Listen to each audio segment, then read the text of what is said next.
ہمارا نوجوان آج گانا سن رہا ہے. میں جلسے میں آ رہا تھا، راستے میں کئی نوجوانوں کو دیکھا موبائل پر بیٹھ کر کے ریلز دیکھ رہے ہیں، گانے دیکھ رہے ہیں. لڑکوں کا بھی یہی حال ہے، لڑکیوں کا بھی یہی حال ہے. آج آپ کے یوٹیوب کی ہسٹری پر جا کے دیکھا جائے، گانے زیادہ ملیں گے، میوزک زیادہ ملے گا، فلمیں زیادہ ملیں گی. او لوگو آؤ ذرا رب کے قرآن کو کسی اچھے قاری کی آواز میں تم سن تو لو.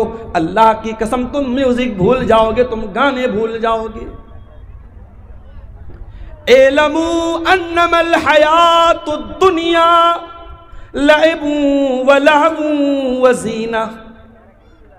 اللہ فرما رہا ہے اے میرے بندو، یہ دنیا کی زندگی تو کھیل ہے، ولہو تماشا ہے، وزینت اور زینت ہے، آکرشن ہے، اٹریکشن ہے. بچہ چھوٹا ہے، کھیل کا دور ہے. بچہ تھوڑا بڑا ہوا، 8 سال کا ہوا، 10 سال کا ہوا، وَلَّهْوٌ اب تماشا دیکھنے لگا، اب ٹی وی دیکھنے لگا، موبائل دیکھنے لگا، یوٹیوب دیکھنے لگا، ویڈیو دیکھنے لگا. وَزِينَةٌ بچہ تھوڑا بڑا ہوا، لڑکی تھوڑی بڑی ہوئی، 15 سال کے ہو گئے، 16 سال کے ہو گئے. لڑکی آئینے کے سامنے کھڑی ہو کر کے میک اپ کرنے لگی. لڑکا اپنے سر پر، اپنے بال پر، اپنے چہرے پر محنت کرنے لگا، اپنی پسند کا کپڑا پہننے لگا، آئینے میں اپنے آپ کو نہارنے لگا، اپنی سیلفی لینے لگا، اپنے فوٹو کو فلٹر کر کر کے لینے لگا. وَزِينَةٌ انسان کی زندگی آکرشن ہے، آکرشن ہے، اٹریکشن ہے، زینت ہے. وَتَفَاخُرٌ بَيْنَكُمْ شادی ہو گئی، بزنس کرنے لگا. میرے پڑوسی نے 1 لاکھ کی پراپرٹی خریدی، میں 10 لاکھ کی خرید کے دکھاؤں گا. میرے دوست نے سرکاری نوکری حاصل کر لی، میں بھی محنت کر کے سرکاری نوکری حاصل کروں گا. 1 لاکھ روپیہ اس کی سیلری ہے، میں 2 لاکھ روپیہ مہینہ کما کر کے دکھاؤں گا. وَتَفَاخُرٌ بَيْنَكُمْ میرے بندو پھر وہ دور تمہاری زندگی میں آتا ہے، تم ایک دوسرے کے اوپر فخر کرتے ہو، ایک دوسرے کے اوپر غرور کرتے ہو، گھمنڈ کرتے ہو، ایک دوسرے سے اپنے آپ کو بڑا سمجھتے ہو. اس کے بعد آخری دور آیا، انسان بوڑھا ہو گیا، اس کے پوتے پوتیاں ہو گئے، اس کے نواسے نواسیاں ہو گئے. اب بیٹھ کر کے فخر کرتا ہے، اتنے میرے بیٹے، اتنے میرے پوتے، اتنے میرے ناتی، اتنی میری نتنی، اتنے میرے نواسے، اتنی میری نواسی، اتنی میری زمین، اتنی میری جائیداد. وَتَكَاثُرٌ فِي الْأَمْوَالِ وَالْأَوْلَادِ انسان کی زندگی کا یہ آخری دور ہے. خوب پیسہ ہو جائے، خوب اولاد ہو جائے. اولاد کی طلب بھی تو انسان کو ہوتی ہے نا. کچھ لوگ کہتے ہیں صاحب مجھے اللہ نے لڑکی دی ہے، مجھے لڑکے کی ضرورت نہیں ہے. ہو سکتا ہے کہ آپ کو اللہ نے لڑکی دی ہے، لڑکا نہیں ہے، آپ اپنی لڑکیوں پر خوش ہیں، یہ ہو سکتا ہے.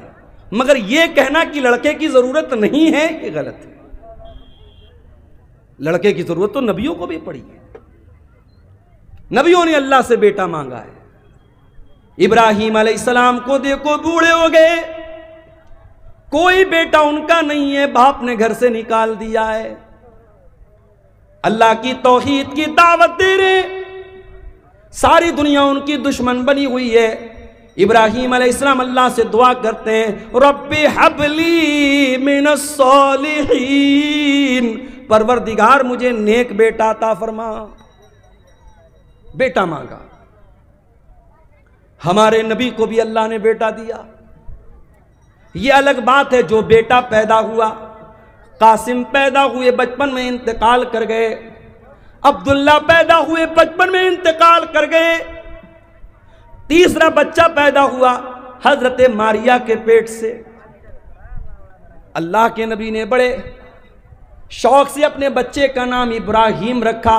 اپنے باپ، اپنے جد امجد حضرت ابراہیم علیہ السلام کے نام پر اپنے بچے کا نام رکھا. عقیقہ بھی کیا، آپ نے نام بھی رکھا اپنے بچے کا.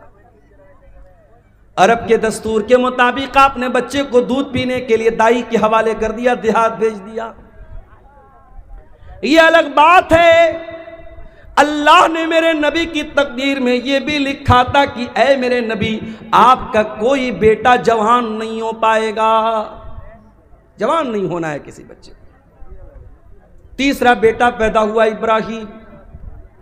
جب یہ بچہ 1.5 سال کا ہوا اور دیہات میں ایک آدمی کے گھر میں رہتا تھا، وہیں یہ بچہ دودھ پیتا تھا، وہیں رہتا تھا۔ بچہ بیمار ہو گیا، اللہ کے نبی کو بتایا گیا کہ آپ کا بیٹا بہت بیمار ہے۔ آپ صحابہ کرام کو لے کر کے پہنچے، آپ نے بچے کو گود میں لیا۔ آپ اللہ کے نبی ہیں، آخری نبی ہیں، آپ سے مضبوط کلیجہ کس کا ہو سکتا ہے، آپ سے مضبوط دل کس کا ہو سکتا ہے؟ مگر اولاد کی محبت تو میرے نبی کے سینے میں بھی موجود تھی۔ آپ نے دیکھا میرا اکلوتا بیٹا آخری سانسیں لے رہا ہے، دم توڑ رہا ہے۔ اللہ کے پیارے نبی کی آنکھوں سے آنسو جاری ہو جاتے ہیں، آپ کی آنکھوں سے آنسو گرنے لگتے ہیں، اور صحابہ کرام اپنے نبی کو روتا ہوا دیکھ کر کے کہتے ہیں اللہ کے نبی یہ ہم کیا دیکھ رہے ہیں، آپ رو رہے ہیں، آپ کی آنکھوں سے آنسو بہ رہے ہیں۔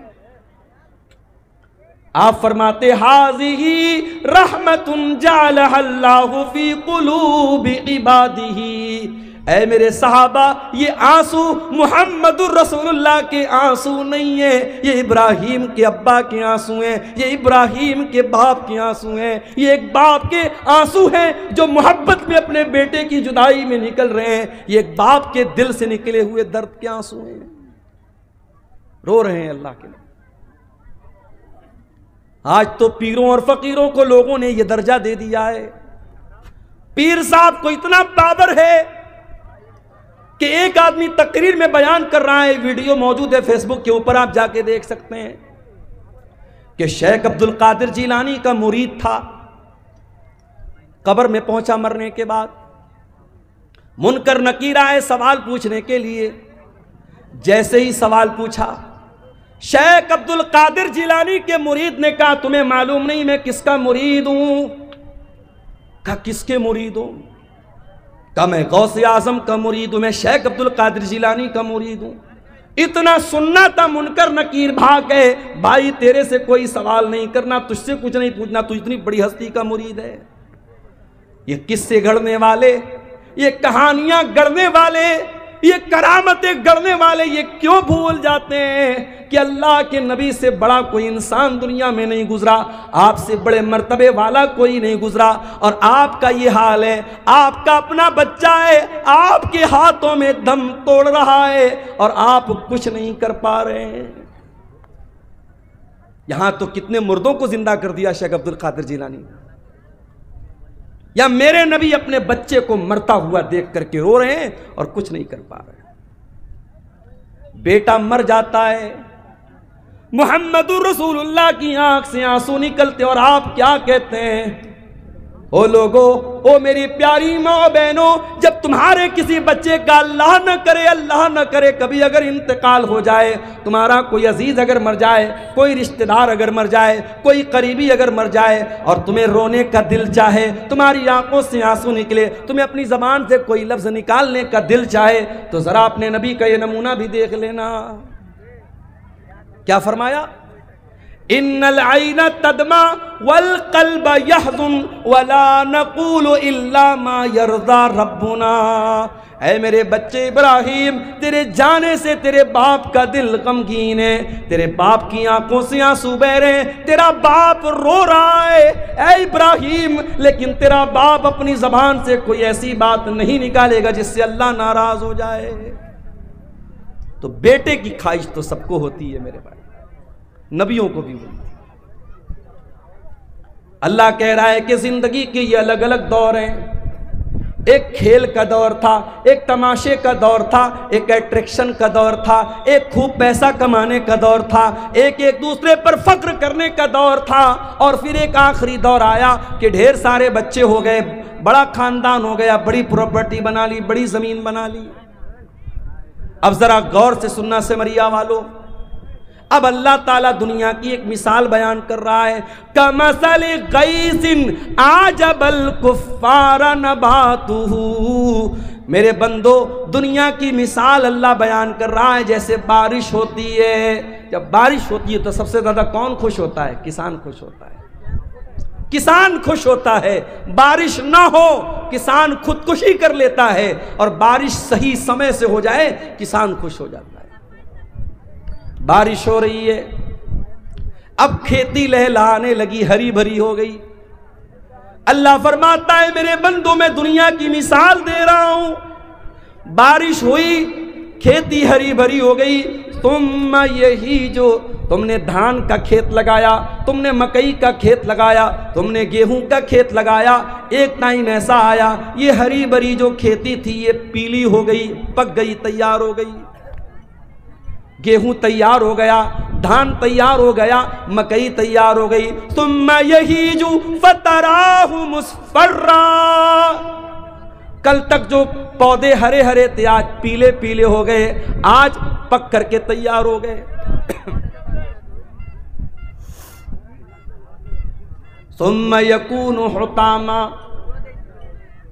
پیچھے کون لوگ بات کر رہے ہیں؟ ایک دم ان کو ہٹاؤ یہاں سے، پہلے اتنی تمیز نہیں، اسٹیج کے پاس مائک کے پاس بیٹھ کے بات کر رہے ہیں۔ ثم یکون حطاما، پھر یہ کھیتی جب پک کر کے تیار ہو گئی اس کو کاٹ دیا گیا۔ کوئی کھیتی اپنے کھیت میں کٹ کر کے اس کو چھوڑا نہیں جاتا، کاٹ دیا جاتا ہے جب تیار ہو جاتی ہے۔ ابھی میرے پاس جے نگرہ کوئی جگہ ہے، جے نگر یا جے نگرہ اسی کٹیہار میں، وہاں کے لوگ میرے پاس آئے، نومبر میں ٹائم مانگ رہے تھے۔ میں نے کہا بھائی دسمبر میں لے لو، بولے نہیں مولوی صاحب ابھی مکئی کٹی ہے، اب دسمبر میں جب آپ مانگ رہے ٹائم دے رہے ہیں تو اس ٹائم پھر ہماری دوبارہ کھیتی لگ جائے گی، ہم نہیں دے سکتے۔ کھیتی کا سمے ہوتا، میں کسان نہیں ہوں، میں کھیتی نہیں کرتا ہوں، لیکن کھیتی کرنے والوں کے ساتھ رہتے ہوئے اتنا جان گیا ہوں کہ کھیتی کرنے کا ایک ٹائم ہے، کھیتی کاٹنے کا ایک ٹائم ہے۔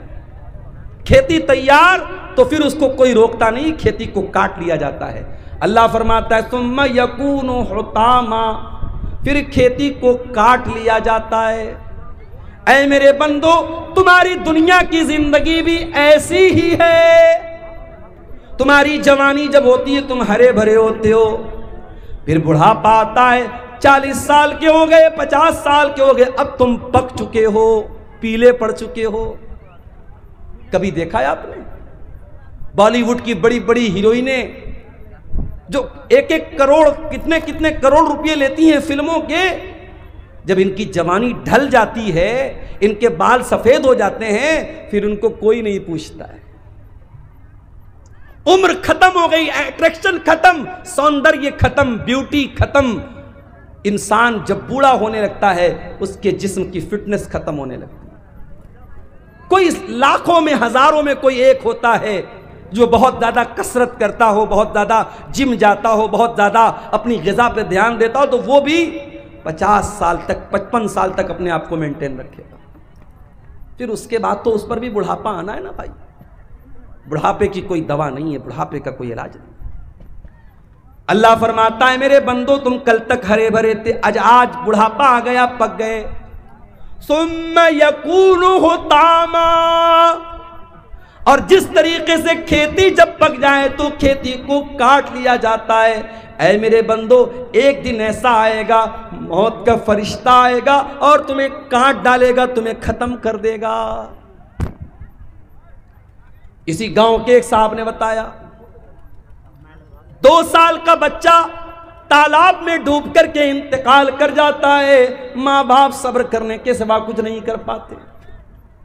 اسی کٹیہار کے ایک بھائی نے بتایا ان کے والد راستے سے جا رہے تھے، بائک سے ایکسیڈنٹ ہوتا ہے، والد صاحب آن دا اسپاٹ انتقال کر جاتے ہیں۔ کتنے حادثے اپنی آنکھوں سے ہم دیکھتے ہیں، کتنے جوانوں کے جنازے اپنے ہاتھوں سے ہم اٹھاتے ہیں۔ مرنے والے بچے بھی ہوتے ہیں، مرنے والے جوان بھی ہوتے ہیں، مرنے والے بوڑھے بھی ہوتے ہیں۔ موت کا فرشتہ کبھی یہ دیکھ کے نہیں آتا کہ آپ کی عمر ہو گئی کہ نہیں۔ موت کا فرشتہ اللہ کے حکم سے آتا ہے۔ ثم یکون حطاما، ایک دن تم کو کٹ جانا ہے، مر جانا ہے، دنیا سے چلے جانا ہے۔ کب تک رہنا ہے نہیں پتا، 40 سال بھی رہ سکتے ہو، 50 سال بھی رہ سکتے ہو سکتا ہے کہ کل کی صبح کا سورج بھی تم نہ دیکھ پاؤ۔ میرے بندو، یہ دنیا کی زندگی ختم ہو جائے گی۔ وَفِي الْآخِرَةِ عَذَابٌ شَدِيدٌ وَمَغْفِرَةٌ مِّنَ اللَّهِ وَرِضْوَانٌ، اور جب اللہ تعالیٰ کے پاس جاؤ گے تو وہاں دو راستہ ہے، ایک طرف اللہ کا عذاب ہے، ایک طرف جہنم کی آگ ہے، اور دوسری طرف اللہ تعالیٰ کی نعمت ہے، اللہ کی جنت ہے، اللہ کی رضا ہے۔ اب تم طے کر لو تم کو جنت میں جانا ہے کہ جہنم میں جانا ہے، تم طے کر لو، تم ڈیسائیڈ کر لو، تم فائنل کر لو۔ وَمَا الْحَيَاةُ الدُّنْيَا إِلَّا مَتَاعُ الْغُرُورِ، اور یہ دنیا کی زندگی جس پر تم اتنا فخر کرتے ہو، اتنا ناز کرتے ہو، جس دنیا کی زندگی کے لیے تم کتنا حرام کام کرتے ہو، کتنا ناجائز کام کرتے ہو، یہ دنیا تو دھوکے کا سامان ہے، دنیا تو دھوکا ہے، دھوکا۔ بڑے بڑے بادشاہوں نے جب محل بنایا تو کیا یہ سوچ کے بنایا کہ میں مر جاؤں گا؟ نہیں۔ فرعون اتنا بڑا بادشاہ، موسیٰ علیہ السلام بات کرنے کے لیے آئے تو فرعون کہہ رہے چپ، تو بات مت کر، تو اس سے میں کیوں بات کروں، تو ہے کون؟ موسیٰ علیہ السلام نے کہا میں اللہ کا رسول ہوں۔ کہا کہ ارے جاؤ، تم رسول بن گئے، میں جانتا نہیں کیا تم کو، میرے محل میں تم پلے بڑے ہو، میں جانتا ہوں، تو ڈھنگ سے بات نہیں کر سکتے ہو، تم کیا نبی بنو گے؟ فرعون نے حضرت موسیٰ کا مذاق اڑایا، کیونکہ موسیٰ علیہ السلام بچپن میں ایک آگ کی چنگاری سے ان کی زبان کٹ گئی تھی، اس لیے ان کی زبان میں لڑکھڑاہٹ تھی۔ اللہ کی قدرت دیکھو، جس پیغمبر کی زبان میں لڑکھڑاہٹ ہے اس پیغمبر کو اللہ تعالیٰ آسمان پہاڑ پہ بلاتا ہے، کوہ طور پہ بلاتا ہے، اور اس پیغمبر سے اللہ کلام کرتا ہے، بات چیت کرتا ہے۔ اور جب موسیٰ علیہ السلام سے اللہ تعالیٰ نے کلام کیا تو موسیٰ علیہ السلام دعا کرتے ہیں رب اشرح لی صدری ویسر لی امری واحلل عقدۃ من لسانی یفقہوا قولی، پروردگار میرے سینے کو میرے لیے کھول دے، میرے معاملے کو میرے لیے آسان بنا دے، اور اے اللہ میری زبان کی لکنت کو دور کر دے، میری زبان کی گرے کو دور کر دے، میری زبان کی لڑکھڑاہٹ کو دور کر دے، یفقہوا قولی، تاکہ لوگ میری بات کو سمجھ سکیں۔ تو فرعون نے مذاق اڑایا، کہا ارے جاؤ، تم کیا بات کرو؟ اللہ کا مذاق اڑایا، موسیٰ علیہ السلام کا مذاق اڑایا، کہا کہ اے موسیٰ میں اتنا بڑا بادشاہ ہوں، ہذہ الانہار تجری من تحتی، یہ بڑی بڑی ندیاں، یہ دریائے نیل، یہ دریائے قلزم، یہ بڑی بڑی ندیاں، یہ بڑے بڑے دریا میرے محل کے نیچے سے جاتے ہیں، ان دریاؤں کا میں مالک ہوں، ان ندیوں کا میں مالک ہوں۔ اللہ نے کہا اچھا تو تجھے اپنی طاقت پہ بڑا ناز ہے، اپنی بادشاہت پہ بڑا ناز ہے، اپنی ندیوں پہ بڑا ناز ہے، میں تجھے تیرا انجام چکھاتا ہوں۔ موسیٰ علیہ السلام جانے لگے، پیچھے فرعون پیچھا کر رہا ہے، موسیٰ علیہ السلام ایمان والے لوگوں کو لے کر کے جا رہے ہیں، سامنے دریا آ جاتا ہے، موسیٰ علیہ السلام کے ساتھی کہتے ہیں اِنَّا لَمُدْرَكُونَ، اے موسیٰ اب تو ہم اریسٹ ہو جائیں گے، گرفتار ہو جائیں گے، پکڑ لیے جائیں گے، سامنے پانی ہے اور پیچھے فرعون کا لشکر ہے۔ اب یہ حالات آپ دیکھ رہے ہیں ملک کے، کیا ہو رہا ہے، ظلم کی کتنی انتہا ہو رہی ہے۔ ظلم کرنے والے کل تک جب عوام سے ان کا تعلق تھا تب تک ہم انصاف کی عدالتوں میں جا کر کے انصاف کے لیے ہم دروازے کھٹکھٹا سکتے تھے، مگر جب ظلم کا کوڑا انصاف کرنے والوں کے ہاتھ میں آ جائے، حکومت کرنے والوں کے ہاتھ میں آ جائے، اور جو ظالم ہے وہی منصف بن جائے، تو پھر مظلوم فریاد کرے تو بھی کس سے کرے، مظلوم جائے تو کس کے پاس جائے۔ دنگا کرنے والا، فساد کرنے والا کون؟ ساری دنیا کو معلوم ہے۔ کس کے جلوس میں ماں بہن کی گالیاں دی گئی، ویڈیو موجود ہے، زمانہ شاہد ہے۔ مگر آج ہندوستان کی تاریخ لکھنے والا لکھے گا کہ ظلم کی تاریخ کیسے لکھی جا رہی تھی، کس طریقے سے مظلوموں کے گھر گرائے جا رہے تھے، کس طریقے سے مظلوموں کے بچوں اور عورتوں پر ظلم کیا جا رہا تھا۔ یاد رکھو میرے بھائیوں، اللہ کا قانون یاد رکھو، اللہ کی سنت یاد رکھو۔ اللہ اپنی دھرتی پر کبھی ظالموں کو برقرار نہیں رکھتا، ظالموں کی حکومت کو برقرار نہیں رکھتا۔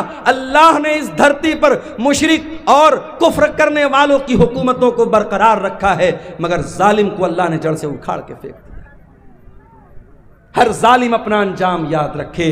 عربی میں کہاوت ہے لکل فرعون موسیٰ، ہر فرعون کے لیے اللہ تعالیٰ نے کسی موسیٰ کو تیار کر کے رکھا۔ موسیٰ علیہ السلام جا رہے ہیں، پیچھے فرعون ہے، سامنے پانی ہے۔ قوم کے لوگ کہتے ہیں Musa we will be arrested, we will be captured, ہم تو پکڑ لیے جائیں گے، گرفتار ہو جائیں گے۔ موسیٰ علیہ السلام کہتے ہیں اے میری قوم کے لوگوں، ڈرنے کی ضرورت نہیں ہے، ان معی ربی سیہدین، میرا رب میرے ساتھ ہے، میرا رب ضرور کوئی نہ کوئی راستہ نکالے گا۔ یہ جو ایمان تھا موسیٰ علیہ السلام کے دل میں، اے بھارت کے مسلمانوں، اے ہندوستان کے مسلمانوں، یہ ایمان اپنے دل میں پیدا کرو۔ تم اللہ اکبر کی صدا دینے والے ہو، تم لا الہ الا اللہ کا کلمہ پڑھنے والے ہو۔ تمہارا ایمان حکومتوں پر نہیں ہے، تمہارا ایمان سیاسی پارٹیوں پر نہیں ہے۔ ان سیاسی پارٹیوں نے کل بھی استعمال کیا تھا، آج بھی تمہیں استعمال کر رہے ہیں اور آئندہ بھی کرتے رہیں گے۔ تم ایمان لائے ہو رب واحد کی ذات پر، اس اللہ کی ذات پر اپنے ایمان کو مضبوط کرو، اس اللہ سے اپنے تعلق کو جوڑ دو میرے بھائی۔ موسیٰ علیہ السلام نے کہا میرا رب میرے ساتھ ہے، وہ ضرور کوئی نہ کوئی راستہ نکالے گا۔ ابھی اتنا کہا تھا موسیٰ علیہ السلام نے کہ قرآن کہتا ہے فَأَوْحَيْنَا إِلَى مُوسَىٰ أَنِ اضْرِبْ بِعَصَاكَ الْبَحْرَ، ہم نے موسیٰ کو حکم دیا کہ اپنی لاٹھی کو پانی کے اوپر جا کے مار دو۔ سامنے ندی ہے، دریا ہے، دریا کی گہرائی کتنی ہو سکتی ہے آپ اندازہ نہیں لگا سکتے۔ دریائے قلزم بہت بڑی ندی ہے، وہ ندی سامنے تھی۔ حضرت موسیٰ گئے اور لاٹھی کو جا کر کے پانی پر مارا۔ جیسے ہی لاٹھی کو پانی پر مارا ہے، ابھی میں ممبئی گیا تھا ایک ہفتہ پہلے، ممبئی میں ایک برج ہے، اس کو اٹل سیتو بولتے ہیں، اٹل سیتو 22 کلومیٹر کا برج ہے، سمندر کے اندر بنا ہے۔ اللہ، 1-2 کلومیٹر نہیں، 22 کلومیٹرز، 22 کلومیٹر کا برج کہاں بنا ہے؟ سمندر کے اندر بنا ہے۔ انسان کو اللہ اگر اتنا دماغ دے سکتا ہے کہ انسان سمندر میں برج بنا سکتا ہے، وہ 22 کلومیٹر لمبا، تو وہ اللہ جس نے انسان کو اتنا مائنڈ دیا ہے، اتنا دماغ دیا ہے، اس اللہ کے لیے کون سی بات ناممکن ہے میرے بھائی؟ موسیٰ علیہ السلام نے لاٹھی کو مارا، نہ کوئی انجینئر آیا، نہ کوئی نقشہ بنا، نہ کوئی پلر کھڑا ہوا، بیچ میں راستہ بن گیا۔ پانی، ایک طرف کا پانی ادھر رک گیا، ایک طرف کا پانی ادھر رک گیا، اور بیچ میں راستہ بن گیا۔ اب موسیٰ علیہ السلام اپنے ساتھیوں کو لے کے چل پڑے۔ ذرا امیجن کرو، تصور کرو، دونوں طرف پانی رکا ہوا ہے اور موسیٰ علیہ السلام بیچ میں جا رہے ہیں اپنے ساتھیوں کے ساتھ۔ فرعون نے دیکھا موسیٰ جا رہے ہیں، ان کے ساتھ ایمان والے جا رہے ہیں، اور پانی بیچ میں رکا ہوا ہے، بیچ میں راستہ بنا ہوا ہے۔ فرعون نے اپنے لشکر سے کہا چلو تم بھی اسی راستے پر چلو۔ فرعون بھی چل پڑا، فرعون کا لشکر بھی چل پڑا۔ موسیٰ علیہ السلام اور ایمان والے ندی کو پار کر گئے۔ جب اس پار چلے گئے، اللہ نے پانی کو ملا دیا، پانی کو ملا دیا اللہ نے، اور جیسے ہی پانی کو ملا دیا فرعون ڈوب گیا، فرعون کے تمام لشکر کے لوگ ڈوب گئے۔ جب فرعون ڈوبنے لگا تو کہتا ہے آمنت بالذی آمنت بہ بنو اسرائیل، اے اللہ میں تیرے اوپر ایمان لاتا ہوں، میں توبہ کر رہا ہوں، اے اللہ میں اس اللہ کے اوپر ایمان لاتا ہوں جس پر بنی اسرائیل ایمان رکھتے ہیں۔ اللہ نے فرمایا الآن وقد عصیت من قبل، اے فرعون ساری زندگی تو گناہ کرتا رہا، ساری زندگی ایمان والوں کو ستاتا رہا، ساری زندگی موسیٰ علیہ السلام کو ستاتا رہا، آج جب موت کو سامنے دیکھا تو ایمان لا رہا ہے، اے فرعون آج تیرا ایمان ایکسپٹ نہیں کیا جائے گا۔ پتہ یہ چلا کہ موت سامنے دیکھنے کے بعد توبہ ایکسپٹ نہیں ہوگی، اس لیے موت کے آنے کے پہلے توبہ کرو۔ جتنا دان کرنا ہے، جتنا نیکی کا کام کرنا ہے، موت دیکھنے کے پہلے کر لو، موت دیکھنے کے بعد توبہ کرو گے توبہ قبول نہیں۔ کبھی کسی مرنے والے کو دیکھا ہے؟ مرنے والے کی آنکھیں اٹھ جاتی ہیں، وہ جب موت کے فرشتے کو دیکھتا ہے نا کانپ جاتا ہے، اس کی آنکھیں پتھرا جاتی ہیں۔ موت جب سامنے آ جائے، ہم جب کسی کو مرتے ہوئے دیکھتے نا تو اس کی بولی بند ہو جاتی ہے، اس کی بات چیت بند ہو جاتی ہے، یعنی اب اس نے موت کو دیکھ لیا، اب توبہ کرے گا تو توبہ کا کوئی مطلب نہیں۔ تو موت کو دیکھنے کے پہلے توبہ کرو۔ فرعون بھی موت کو دیکھ کر کے توبہ کر، اللہ نے کہا تیری توبہ قبول نہیں ہوگی۔ اتنے بڑے بڑے محل فرعون نے بنائے تھے، کتنے بڑے بڑے باغات تھے، کتنے بڑے بڑے محل تھے، ندیاں تھی، نہریں تھی، تالاب تھے، سوئمنگ پول تھے۔ اللہ فرماتا ہے کم ترکو من جنات وعیون وزروع ومقام کریم ونعمت کانوا فیہا فاکہین کذالک وأورثناہا قوما آخرین۔ فرعون کے پاس کتنے بڑے بڑے باغات تھے، محل تھے، کتنے عیش و آرام سے رہا کرتا تھا، آج اس کے محل میں کوئی اور رہ رہا ہے، اس کے باغ کا پھل کوئی اور کھا رہا ہے، اس کی نہر کا پانی کوئی اور پی رہا ہے۔ فما بکت علیہم السماء والارض وما كانوا منذرین۔ آج فرعون مر گیا، نہ آسمان رو رہا ہے نہ زمین رو رہی ہے، کوئی رونے والا بھی نہیں، کوئی آنسو بہانے والا بھی نہیں ہے، ایسی موت ہوئی کوئی آنسو بہانے والا بھی نہیں۔ تو ایسی موت مت مرو میرے بھائی، مرنا تو سب کو ہے، یہ زمین، یہ جائیداد، یہ پراپرٹی سب یہیں رہ جائے گی، اس دنیا کی کوئی حقیقت نہیں ہے۔ وَمَا الْحَيَاةُ الدُّنْيَا إِلَّا مَتَاعُ الْغُرُورِ، یہ دنیا دھوکے کا سامان ہے، بہت دھوکے باز ہے دنیا۔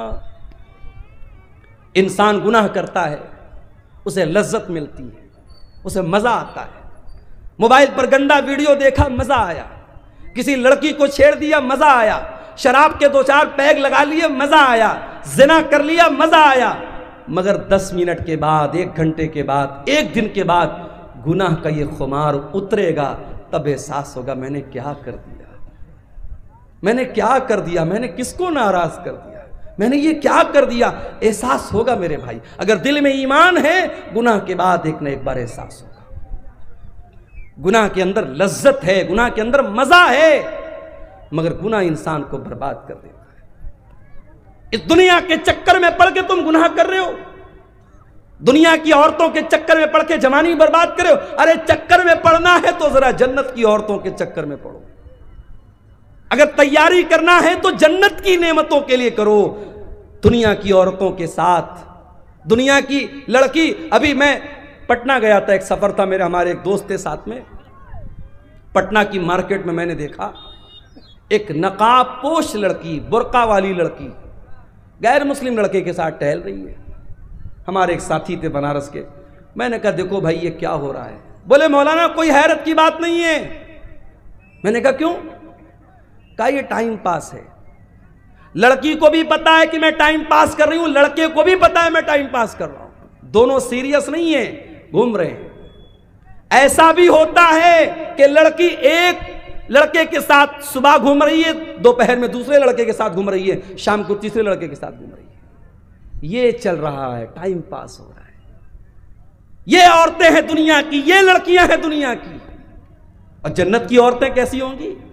لم یتمسہن انس قبلہم ولا جان، جنت کی عورتیں اتنی پاک دامن ہوں گی، اتنی پاک صاف ہوں گی، ان کو کسی انسان نے کبھی ٹچ نہ کیا ہوگا، کبھی چھوا نہیں ہوگا، نہ انسان نے نہ جنات نے کبھی ٹچ نہیں کیا ہوگا۔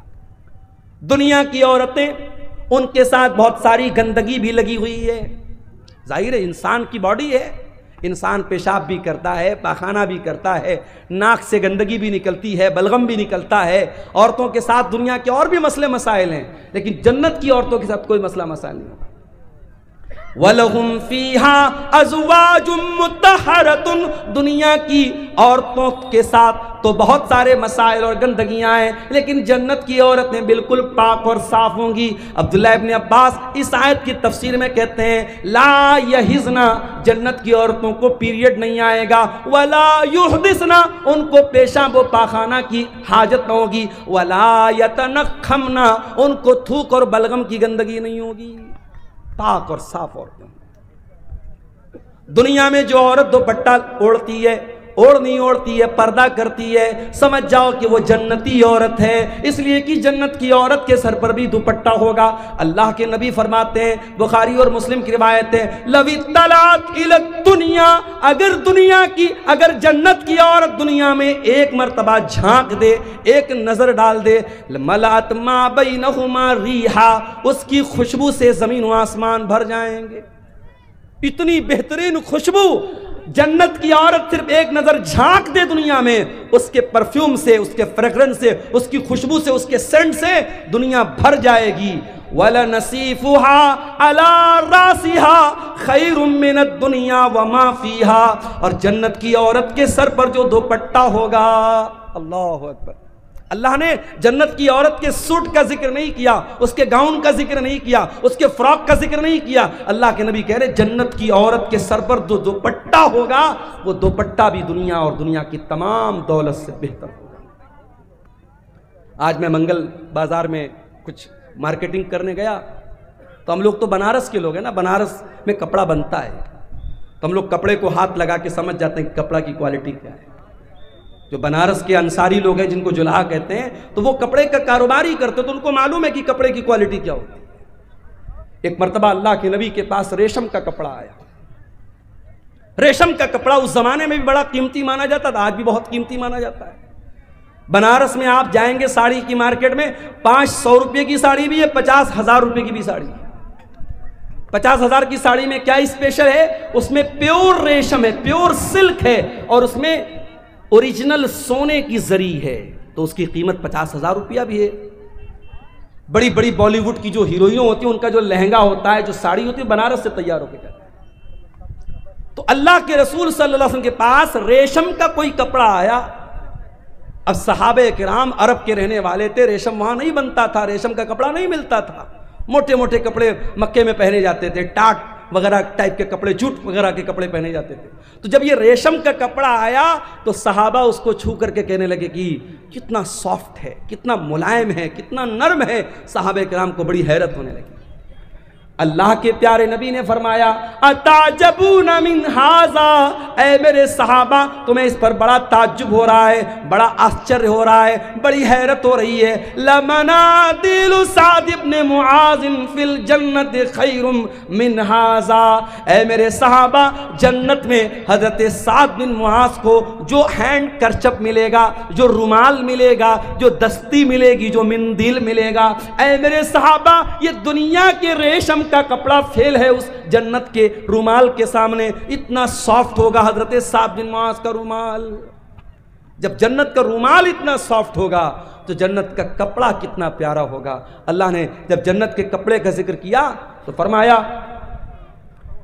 ثیابا خضرا من سندس و استبرق، جنتیوں کے بدن پر ریشم کا کپڑا ہوگا، اور ریشم بھی دو ٹائپ کا ہوگا، ایک ریشم سندس ہوگا اور ایک ریشم استبرق ہوگا۔ سندس بولتے ہیں جو باریک ریشم ہوتا ہے، اور استبرق جو تھوڑا موٹا ریشم ہوتا ہے۔ میری ایک بچی کا نام سندس، ایک بچی کا نام استبرق ہے، یہ قرآن کی انہی آیتوں کی روشنی میں نے رکھا ہے۔ سندس کے معنی بھی ریشم ہوتا ہے، استبرق کے معنی بھی ریشم ہوتا ہے۔ تو جنتیوں کا کپڑا اتنا عالی شان ہوگا۔ تم دنیا کے کپڑے پر مر رہی ہو میری بہنوں، تم اپنی الماری پہ کپڑے نہار رہی ہو، اپنے وارڈروب میں کپڑے نہار رہی ہو، اور اپنے میک اپ آئٹم کو دیکھ رہی ہو، اپنی جویلری باکس کو دیکھ رہی ہو۔ آؤ ذرا جنت کی جویلری تیار کرو، ذرا جنت کے کپڑے تیار کرو، ذرا جنت کے لیے اپنے آپ کو تیار کرو۔ دنیا کی زندگی کی کیا حقیقت ہے میرے بھائی؟ آگاہ اپنی موت سے کوئی بشر نہیں، آگاہ اپنی موت سے کوئی بشر نہیں، سامان 100 برس کا ہے پل کی خبر نہیں۔ کتنی عورتوں کو میں نے دیکھا، بڑے کپڑے اکٹھا کرتی تھیں، بڑی جویلری اکٹھا کرتی تھیں، مر گئی، آج ان کے کپڑے ان کی بیٹیاں لے کے جا رہی ہیں، ان کی بہویں لے کے جا رہی ہیں، ان کی پڑوس کی عورتیں لے کے جا رہی ہیں، ان کے رشتہ دار کی عورتیں لے کے جا رہی ہیں۔ آپ نہیں جانتے کپڑا آپ کا ہے کل کون پہنے گا، مکان آپ کا ہے کل کون رہے گا، نعمتیں آپ کی ہیں، دولت آپ کی ہیں، کل کون فائدہ اٹھائے گا۔ آگاہ اپنی موت سے کوئی بشر نہیں، سامان 100 برس کا ہے پل کی خبر نہیں۔ ایک بہت بڑے بادشاہ گزرے، ان کا نام تھا ہارون رشید۔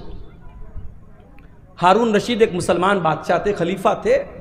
ان کے دور میں ایک بہت اللہ کے نیک بندے تھے، ان کا نام تھا ابن سماک۔ ہارون رشید ایک مرتبہ ابن سماک سے ملنے کے لیے گئے۔ اے ابن سماک، آپ بہت بڑے عالم دین ہیں، میں آپ کے پاس آیا ہوں، آپ سے مسئلہ مسائل نہیں پوچھنا ہے، میں آپ سے بس یہ پوچھنا چاہتا ہوں کہ کچھ نصیحت کر دیجئے، کوئی پیغام مجھے دے دیجئے، کوئی میسج دے دیجئے، کوئی سندیش دے دیجئے، کوئی نصیحت دے دیجئے۔ ابن سماک نے کہا، امیر المومنین، سپوز کر لیجئے، تصور کر لیجئے کہ آپ ایک صحرا میں جا رہے ہیں، ایک ریگستان میں جا رہے ہیں، کھانا ختم ہو گیا، پانی ختم ہو گیا، آپ کو بڑی زور کی پیاس لگ گئی اور دور دور تک پانی نہیں مل رہا ہے۔ آپ جیسے جیسے آگے بڑھ رہے ہیں، آپ کا گلا سوکھ کر کے کانٹا ہو رہا ہے اور پیاس سے آپ کا برا حال ہو رہا ہے۔ اتنے میں ایک آدمی آتا ہے اور اس کے پاس ایک پیالہ پانی ہے۔ اس نے کہا، اے خلیفہ، میں آپ کو ایک پیالہ پانی دینے کو تیار ہوں، شرط یہ ہے کہ آپ اپنی آدھی بادشاہت مجھے دے دیں۔ تو اے بادشاہ سلامت، اے امیر المومنین، کیا آپ اپنی بادشاہت کو بچائیں گے یا اس کو بادشاہت دے کر کے پانی لے لیں گے؟ ہارون رشید نے تھوڑی دیر سوچا، کہا کہ اے ابن سماک، میں بادشاہت دے دوں گا، پانی لے لوں گا، کیونکہ جان بچانا ضروری ہے، میری جان جا رہی ہے پیاس کے مارے، میں آدھی بادشاہت دے دوں گا اور پانی لے لوں گا۔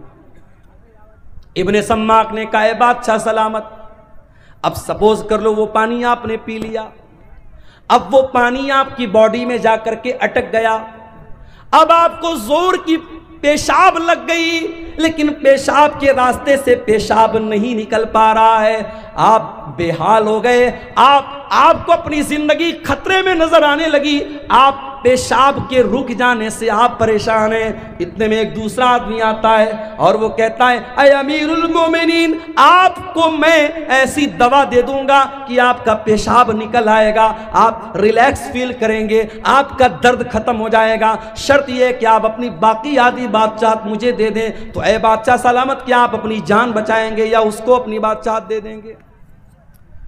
ہارون رشید نے کہا کہ میں اپنی آدھی بادشاہت دے دوں گا اور اس سے وہ دوا لے لوں گا تاکہ میرا پیشاب ہو جائے، میری تکلیف دور ہو جائے، میری جان بچ جائے۔ ابن سماک نے کہا، بس اے ہارون رشید، فانظر یا امیر المومنین الى ملکی کا حاضت طویل والعریض، اے بادشاہ سلامت، اتنی لمبی چوڑی آپ کی بادشاہت ہے، لا تساوی شربتن و بولتن، اتنی بڑی بادشاہت کی کیا حیثیت ہے کہ پیشاب کے چند قطرے اور پانی کے چند قطروں کی ویلو آپ کی ساری حکومت کے برابر ہے۔ اے بادشاہ سلامت، کبھی اس حکومت پر ناز نہ کرنا، کبھی غرور نہ کرنا، اگر وقت پڑ گیا تو پانی کے چند قطروں کے برابر آپ کی بادشاہت ہے اور پیشاب کے چند قطروں کے برابر آپ کی بادشاہت ہے۔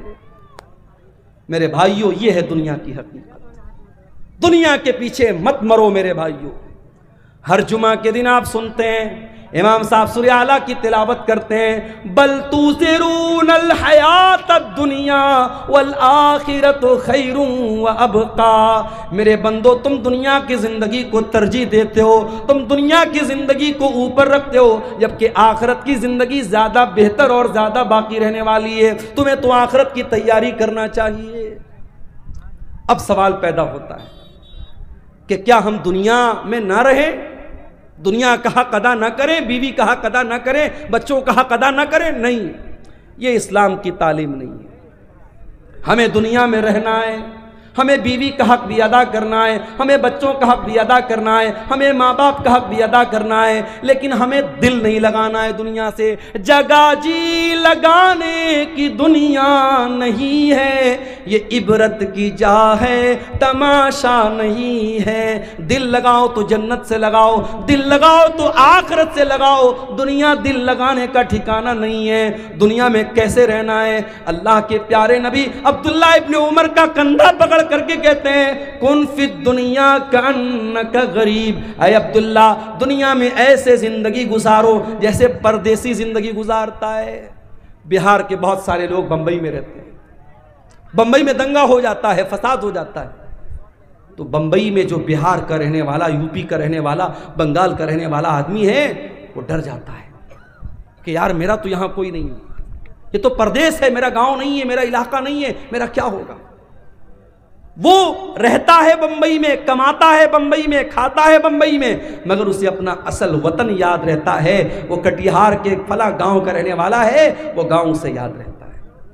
اللہ کے نبی فرماتے ہیں تم دنیا میں اس طریقے سے زندگی گزارو جیسے کوئی اجنبی، کوئی پردیسی زندگی گزارتا ہے، او عابر السبیل، یا ایسے زندگی گزارو جیسے کوئی مسافر زندگی گزارتا ہے۔ مجھے کل کٹیہار سے نکلنا ہے، انٹر سٹی پکڑنا ہے، انٹر سٹی پٹنہ جا رہی ہے، راستے میں بیگو سرائے بھی آ رہا ہے، راستے میں مانسی بھی آ رہا ہے، راستے میں مہیش کھنڈ بھی آ رہا ہے، راستے میں برونی بھی آ رہا ہے۔ مجھے بھوک لگے گی، میں اتر کر کے چپس لے لوں گا، میں بسکٹ لے لوں گا، میں نمکین لے لوں گا، مگر مجھے معلوم ہے مجھے پٹنہ تک جانا ہے، میری منزل پٹنہ ہے، میری منزل بنارس ہے، میں جا کر کے ٹھہروں گا اپنی منزل پر، میں جا کر کے رکوں گا اپنی منزل پر۔ میں بیچ کے اسٹیشنوں سے فائدہ تو اٹھا سکتا ہوں، مگر میرا ٹارگٹ میری منزل ہوگی، میرا مقصد میری منزل ہوگی۔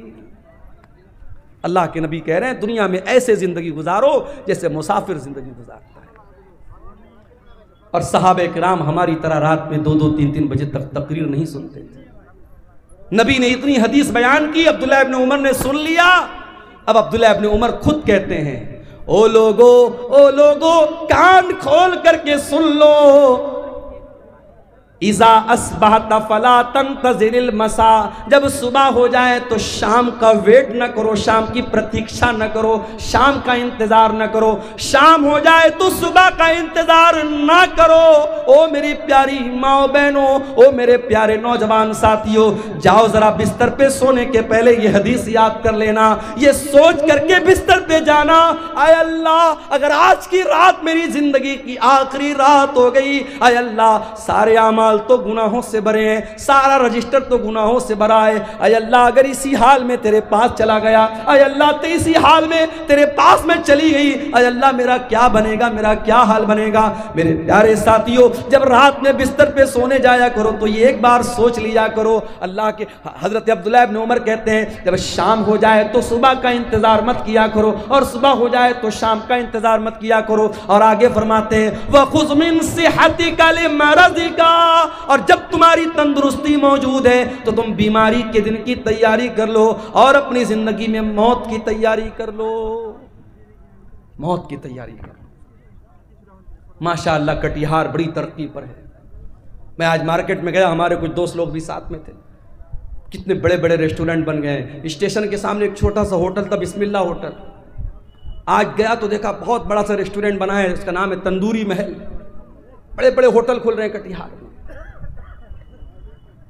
ابھی حیدرآباد میں گیا تھا، ایک دو مہینہ پہلے میرا سفر تھا، کچھ ساتھیوں کے ساتھ رات میں نکلا، میرا خیال ہے کہ رات کے 12 یا 1 بج رہے تھے۔ دوستوں نے کہا چلیے مولانا آپ کو چائے پلاتے، میں نے کہا یار 12-1 بج رہا ہے چائے ملے گی؟ بولے چلیے آپ حیدرآباد میں۔ حیدرآباد میں چائے کی ایک بہت بڑی دکان ہے، نام نوٹ کر لو، کبھی جانا تو چائے پی لینا، نیلوفر ہوٹل۔ نیلوفر نام ہے، لڑکی کا نام نہیں بتا رہا، ہوٹل کا نام بتا رہا ہوں، نیلوفر۔ رات کے 1 بجے میں گیا ساتھیوں کے ساتھ، میں سوچا یار رات کا 1 بجا ہے، 2-4 لوگ وہاں ہوں گے۔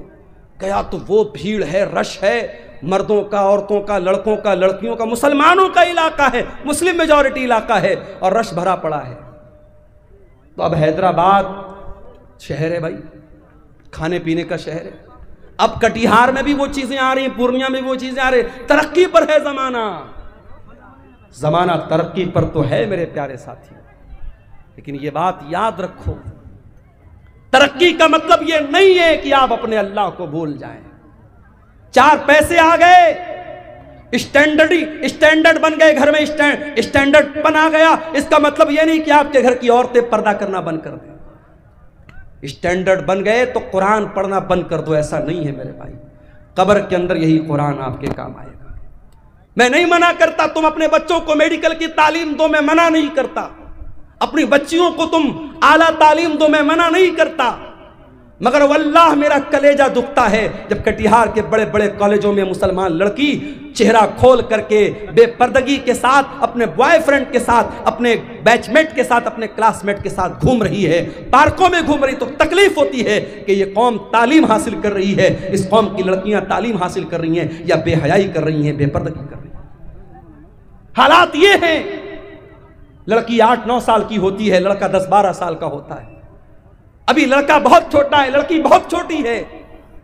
ابھی دنیا کی بہت ساری باتیں ان کو معلوم بھی نہیں ہے، مگر یوٹیوب نے ان کو سکھا دیا ہے، فیس بک نے ان کو سکھا دیا ہے، انسٹاگرام نے ان کو سکھا دیا ہے. 9-9 سال کی لڑکیوں کے بھی بوائے فرینڈ موجود ہیں، 10-12 سال کے لڑکوں کی گرل فرینڈ موجود ہیں. میں اسی سماج کی اور اسی معاشرے کی حقیقت آپ کو بتا رہا ہوں. میرے واللہ میرے پیارے نوجوان ساتھیوں، میری بہنوں، دنیا کی یہ تعلیم آپ حاصل کیجئے.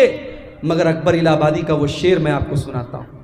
تم شوق سے کالج میں پڑھو، چرخ پہ جھولو، جائز ہے غباروں میں اڑو، چرخ پہ جھولو، بس ایک سخن بند ہے عاجز کا رہے یاد، اللہ کو اور اپنی حقیقت کو نہ بھولو. آپ کتنے بڑے کالج میں بھی پڑھ لیجئے، لیکن آپ کو یہ نہیں بھولنا ہے کہ آپ مسلمان ہیں. اللہ کی قسم، کرناٹک کی وہ لڑکی جو نقاب میں اسکول جا رہی تھی، کالج جا رہی تھی، اور دنگائیوں نے اور فسادیوں نے اس کو دیکھ کر کے نعرہ لگایا تھا، اور اس لڑکی نے جس کا نام مسکان تھا، اس نے نعرہ تکبیر کی صدا بلند کی تھی، اللہ اکبر کہا تھا. ساری دنیا کے مسلمانوں نے اس لڑکی پر فخر کیا تھا. اور آج بھی بڑے بڑے کالجوں میں جو لڑکی نقاب میں رہتی ہے، اپنی حیا سے سمجھوتا نہیں کرتی، اپنے پردے سے سمجھوتا نہیں کرتی، وہ پرائم منسٹر سے بھی ڈگری لینے جاتی ہے تو نقاب میں جاتی ہے. ایسی لڑکیوں پر ہمیں فخر ہے میرے بھائیوں، ایسی بہنوں پر ہمیں فخر ہے. تعلیم حاصل کرو، مگر قرآن کی بھی تعلیم حاصل کرو. یہ مدرسے، یہ چھوٹے چھوٹے مدرسے آج سیمانچل میں ترس رہے ہیں. ان کا انفراسٹرکچر دیکھ لو. میں کتنے مدرسوں میں جا کے دیکھا میں نے کہ ٹین کا شیڈ لگا ہوا ہے اور کچی زمین ہے، بچے بیچارے اس پہ پڑھ رہے ہیں. کشن گنج میں ایک مدرسے میں گیا، بہترین تعلیم ہو رہی ہے، اچھی پڑھائی ہو رہی ہے، مگر انفراسٹرکچر نہیں ہے. یہ بڑے بڑے نیتا آتے ہیں ہمارے یہاں، ان منسٹروں سے، ان نیتاؤں سے، ان ایم پیز اور ایم ایل اے سے کہو کہ ان مدرسوں کو بھی تھوڑا دھیان دیں. آج کتنے مدرسے میرے بھائیوں، نہ ان کے پاس انفراسٹرکچر ہے، نہ ان کے پاس ٹیچروں کو دینے کی ڈھنگ کی سیلری ہے. بیچارے سال میں ایک جلسہ کرتے ہیں، اور جلسے میں بھی جو لوگ آتے ہیں تقریر سنتے ہیں، کتنے لاکھ روپے کا جلسے پہ خرچ ہو جاتا ہے، اور آخر میں جو بچت ہوتی ہے مدرسے والوں کو بہت تھوڑی سی بچت ہوتی ہے. یہ تکلیف کی بات ہے میرے بھائیوں، یہ درد کی بات ہے. ان مدرسوں میں پڑھنے والے، قرآن پڑھنے والے بچوں کو حقیر سمجھتے ہیں. واللہ انہیں حقیر مت سمجھو. تم ڈاکٹر بن جاؤ، تم انجینئر بن جاؤ، تم IAS آفیسر بن جاؤ، مبارک ہو تمہیں.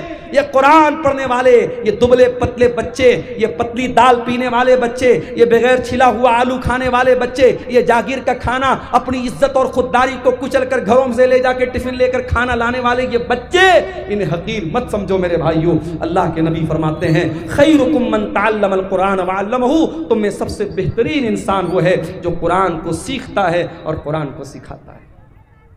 قبر میں یہی قرآن آپ کے کام آئے گا.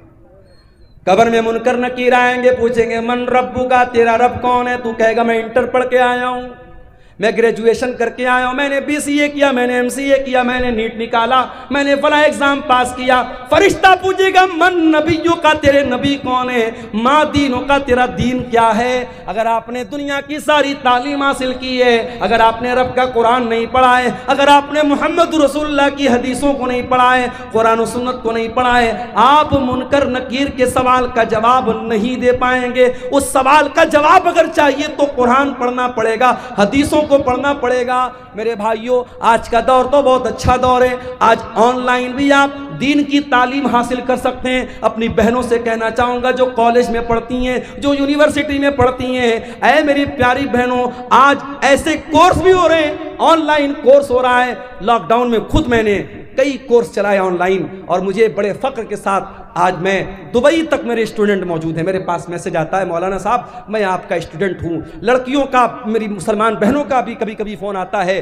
بڑی خوشی ہوتی ہے کہ جب وہ کہتی ہیں کہ میں نے آپ سے آن لائن کورس تعلیم حاصل کی تھی۔ آج مدرسے کی چار دیواری کے اندر بیٹھ کر کے دین کی تعلیم اگر دینا پاسبل ہے تو آن لائن بھی آپ تعلیم حاصل کر سکتے ہیں اور تعلیم دے سکتے ہیں۔ میرے پیارے ساتھیوں، دنیا کا جتنا علم حاصل کرنا ہے کر لو، مگر قبر میں جو کام آنے والا علم ہے وہ آخرت کا علم ہے، وہ قرآن و سنت کا علم ہے۔ اور اللہ تعالیٰ قرآن میں کہتا ہے یعلمون ظاہرا من الحیات الدنیا۔ میرے بہت سارے بندے ایسے ہیں جن کے پاس دنیا کی تو بہت نالج ہے لیکن آخرت کے معاملے میں غافل ہیں۔ کہیں ایسا نہ ہو میرے بھائیوں، دنیا کی ڈگریاں تو ہمارے پاس ہوں، دنیا کا علم تو ہمارے پاس ہو، مگر آخرت کے معاملے میں ہم زیرو ہوں، آخرت کی ہمیں کوئی نالج نہ ہو۔ امام حسن بصری کہتے ہیں کہ کچھ لوگ اتنے ماہر ہوتے ہیں، اتنے قابل ہوتے ہیں کہ اپنے انگلی کے ناخن پہ رکھ کے بتا دیتے ہیں کہ دینار کا وزن کتنا ہے۔ اتنے ماہر ہوتے ہیں، اپنے دنیا کے معاملے میں اتنے قابل ہوتے ہیں، لیکن 2 رکعت نماز پڑھنے کا طریقہ ان کو نہیں آتا۔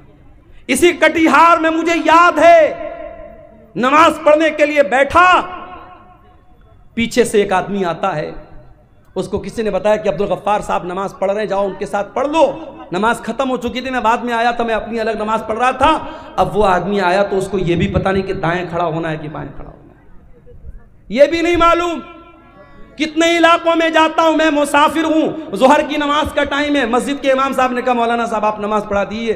میں کہتا ہوں بھائی میں مسافر ہوں، رہنے دیجیے۔ نہیں مولانا آپ آئیں، آپ پڑھا دیجیے۔ میں اعلان بھی کر دیتا ہوں کہ میں مسافر ہوں، میں 2 رکعت پڑھوں گا، آپ لوگ پوری کر لیجیے گا۔ اس کے باوجود بہت سارے لوگ سلام پھیر دیتے ہیں اور پھر تاکنے لگتے ہیں، اور پھر ان کو سمجھ میں آتا ہے باقی لوگ 2 رکعت پڑھ، تو وہ بھی جلدی جلدی اٹھ کے پڑھنے لگتے ہیں۔ معلومات نہیں ہے میرے بھائی، جبکہ ہر جلسے میں جا رہے ہیں، ہر تقریر سن رہے ہیں، اتنی تقریریں سیمانچل میں ہو رہی ہیں، مگر دین کی جو تعلیم ہے میرے بھائیوں، جو قرآن کا درس ہے، جو نماز کا طریقہ ہے، جو عقیدے کی موٹی موٹی باتیں ہیں، وہ آج میں گاؤں گاؤں جاتا ہوں تو میں دیکھتا ہوں وہ چیزیں بھی ہمیں نہیں معلوم۔ ہم بڑے فخر کے ساتھ پورے انڈیا میں ہم بیان کرتے ہیں کہ یہ شیرسابادی یہ قوم ہے، جو سیمانچل کے اندر یہ قوم ہے، اور 90% یہ قوم اہل حدیث قوم ہے، مگر آج شیرسابادیوں میں بھی تعویذ پہنا جا رہا ہے۔ آج شیرسابادیوں میں بھی بعض بستیوں میں قبر پرستی شروع ہو گئی ہے، تعویذ اور گنڈا شروع ہو گیا ہے، حرام قسم کی جھاڑ پھونک شروع ہو چکی ہے۔ کیوں؟ کیونکہ عقیدہ مضبوط نہیں ہے، توحید مضبوط نہیں ہے، دین کا علم نہیں ہے۔ میرے پیارے ساتھیوں، دین کا علم حاصل کرو، دین کا علم ہی آپ کو قیامت کے دن بھی کام آئے گا اور قبر میں بھی کام آئے گا۔ میں منع نہیں کرتا، آپ دنیا کی ترقی حاصل کیجئے، دنیا کو کامیاب بنائیے، مگر قرآن ہمیں جو دعا سکھاتا ہے، ربنا آتنا فی الدنیا حسنہ وفی الآخرۃ حسنۃ وقنا عذاب النار۔ اے اللہ تو دنیا کی بھی بھلائی ہم کو عطا فرما دے اور آخرت کی بھلائی بھی ہم کو عطا فرما دے، اور جہنم کی آگ سے ہم کو بچا لے۔ دنیا میں آپ ترقی کریں، اسلام کو کوئی اعتراض نہیں ہے، مگر دنیا کی 50 سال کی زندگی میں آپ ترقی کر لیں، پیسہ کما لیں، نام کما لیں، اس سے امپورٹنٹ بات یہ ہے، اس سے اہم بات یہ ہے کہ جو پرماننٹ لائف ہے، جو فار ایور ہے، جو ہمیشہ رہنے والی زندگی ہے، میرے بھائیوں اس زندگی کے لیے آپ نے کیا تیاری کی ہے، اس پر آپ محنت کیجئے۔ اللہ کے نبی صلی اللہ علیہ وسلم ایک دعا کیا کرتے تھے، بڑی پیاری دعا ہے، میں آپ کو بتا رہا ہوں، اگر آپ کو یاد کرنا ہے،